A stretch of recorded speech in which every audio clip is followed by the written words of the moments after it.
Hi everybody, welcome. Thank you for sticking with me. Unfortunately, I cannot report that my mood is any or much better, but I'm sure it will pass. I'm working very, very hard, and remember, being back in the news cycle is hard. 90% of the news is negative, agitating, and it eventually gets to a person. But work is work, and that, I'm afraid, is what I do. I do not bake, I'm not a secretary or nurse. I do teach, but I'm not in a position or at an age where I want to spend 12 months for full accreditation anymore, or go stand in front of a classroom for 8 hours anymore. Okay, so I write. I earn a living through writing, sewing, art, and have been doing so since 2009. But then YouTube happened and I slowly phased out all the other stuff. But now, not only is the dollar 15 Rand 80, where it was, well, 19 Rand plus not too long ago. But something is up with YouTube. My remuneration, regardless of the Rand dollar exchange, is still dropping month to month. I earned more when I wasn't making shorts, did not have memberships, did not have podcasts, etc. So I'm forced to go back doing articles, short stories, sewing, and whatever comes my way. Obviously, I'm also still keeping you company, so we are talking about late nights, sometimes 1, 2, 3, even 4 in the morning. So guys, I know it's early in the year, but my tired is tired, and I think that other than the fact that I'm working with all this nonsense and negativity, I'm overstimulated and overtired, but I will soldier on for now. Okay, so let's get to the news, such as it is. You see, I do not know what it is with me. Sometimes it feels like I have this extra sense, as if I can read or sense what is going on in people's minds, and I sometimes think that it is that which makes me so tired and frustrated, because I cannot always understand why people cannot see what I sense, or what I feel. I'm thinking of a message or reply I sent to someone calling themselves Granny Jilly, only, was it yesterday morning, while I was still in bed. And in short, I said to her the story that if America does not take Greenland, then Russia or China will, is basically only coming from Donald Trump's mouth. There's no real indication that Russia or China actually wants it. The only indication were the words out of Trump's mouth. And later, while eating breakfast and reading the news, I saw that Putin basically laughed at Trump and said, if I wanted Greenland, I would have taken it, but you can have it. Russia does not want it. And there you go. I saw it. I knew it. And I even told you it's a joke. I mean, if China or Russia wanted it, they would have taken it ages ago. So I did not believe that from day one. It is, in my opinion, all about the minerals and the possibility of oil. So shall I say it now or shall I say it later? Well, let's get it over and done with. I told you so. And to further prove it, what was just announced? Oh, Donald Trump announced that he has reached a deal with NATO, a deal or agreement which will give the United States full access with no end, no limit. That, my dear friends, is also delusional. Nobody, certainly not NATO, has a mandate to make deals about Greenland. The only people who can make deals about Greenland is Greenland themselves and Denmark. So what are the deals for that Trump is talking about? Well, mainly for extracting minerals. And again, sorry, may I tell it to you now? I told you so. And what I find even more stupendous is how people are now making up stories like, and I quote, "Ha ha ha, it was all a play by Trump to get Europe to wake up and arm themselves so they can take care of themselves so that he," well, I guess they mean America, "does not have to." Bullshit, if ever I heard some. Really, what is the next story going to be? Drug cartels? Oh, sorry, he saved that one for Mexico, but we will discuss that on Substack if you don't mind.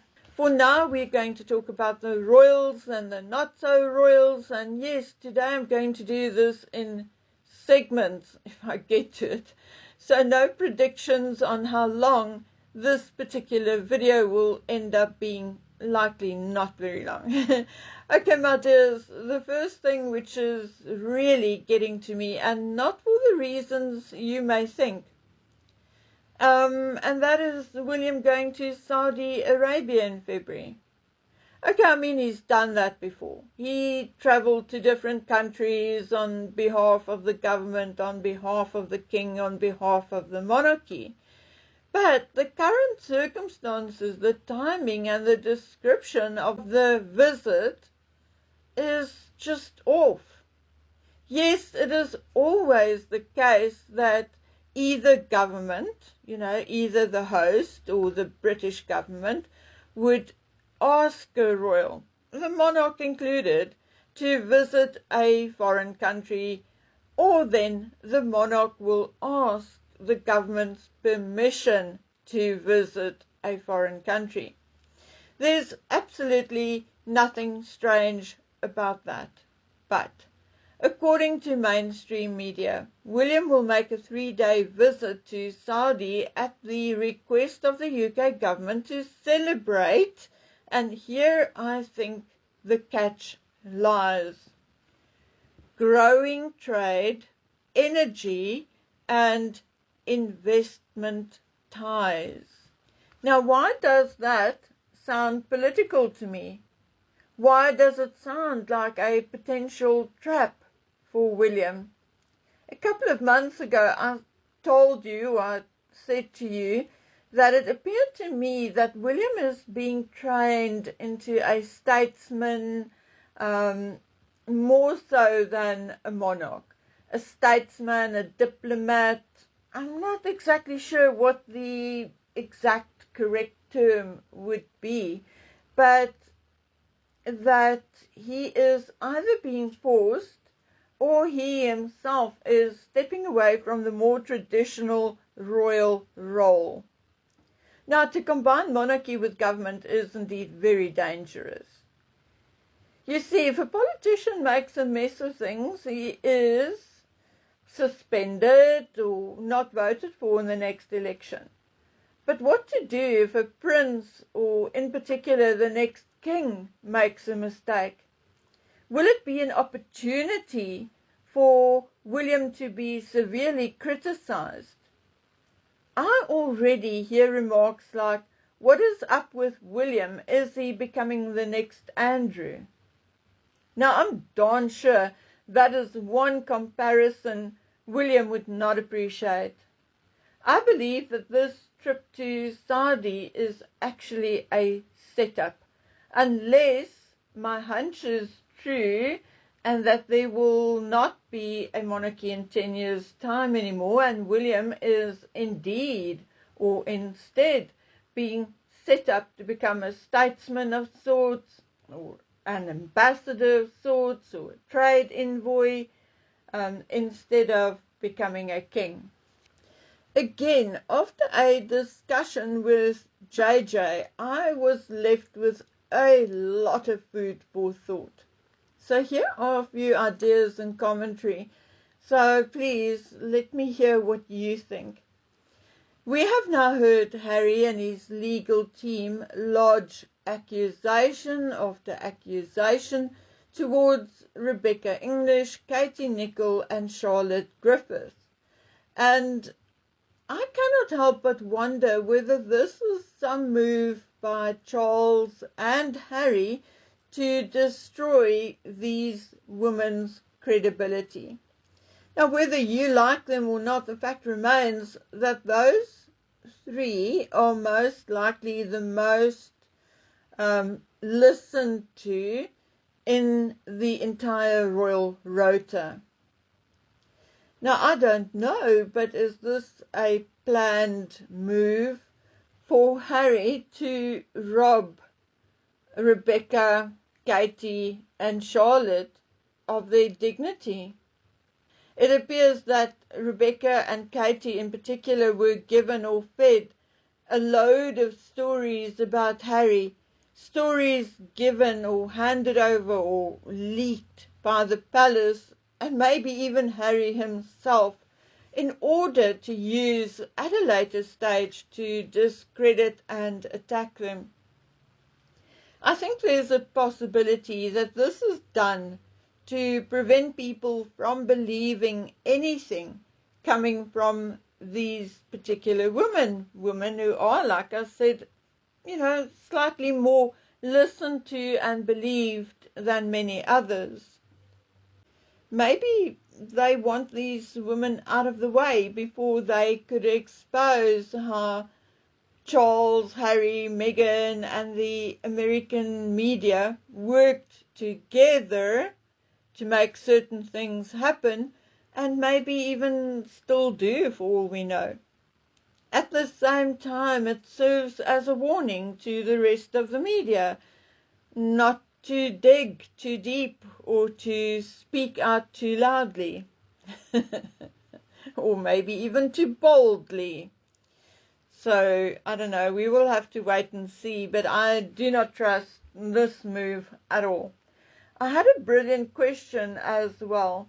Why is Harry not speaking out or doing a single thing about violence against children? Like the ones being raped in the United Kingdom and even murdered. But he wants to protect children of social media and the internet. Anyway, guys, I'm keeping this short. I took 2 days off, not really off, because I was working in the background, but I will be back in full swing here as from tomorrow. So please remember our fundraising for Jasmine, Juliana and Minka. You only have time until the 2nd of February. And the parents of twins Jasmine and Juliana are really holding out hope that you will come through for them. Even your spare change will be extremely welcome. Okay, my dears, so I'm signing out. Please take care and stay safe. Bye.